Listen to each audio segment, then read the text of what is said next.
for me, it's an affirmation of long-established principles by the Supreme Court.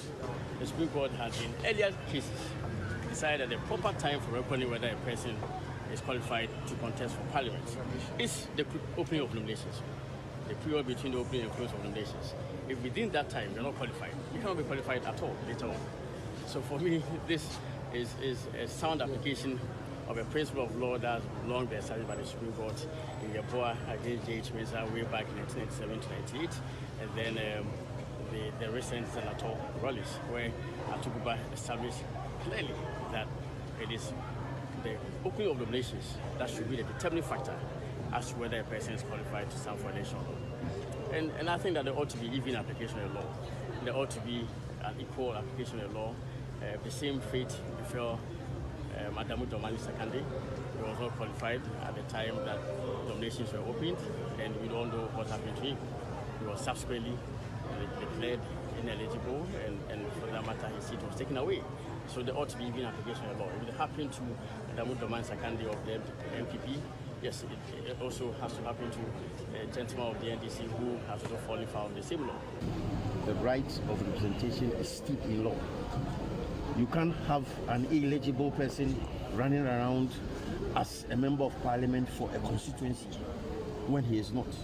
It obviously leads to a mutilation of the sovereign will of the people of Assembly. They are better off now without someone who is parading as a member of parliament whilst he is not, whilst we await the decision of this court. The mere fact that they don't have to quote a member of parliament at this time does not in any event strip them of what they are entitled to as citizens of this country. That it is a sad day for all of us.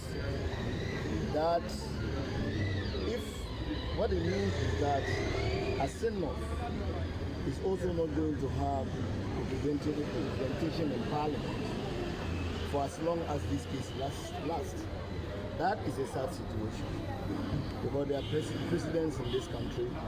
We all remember the case in Ayawaso, West Roban, where the lady was allowed to stay in Parliament until the final day of the determination of the case.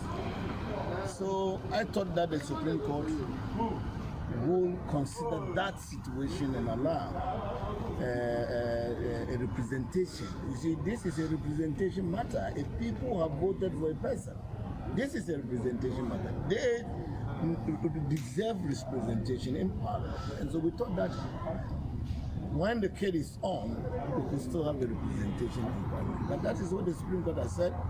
The legal team will meet, of course, and also officially